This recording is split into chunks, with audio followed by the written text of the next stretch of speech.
ko maiwasan pagmasdan ng iyong larawan.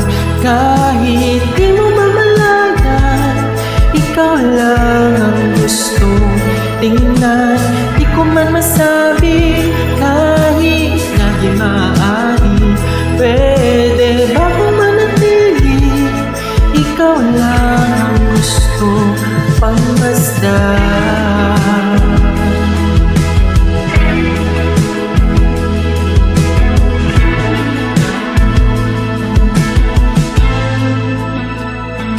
Tinatawag na ako noong anino, naririnig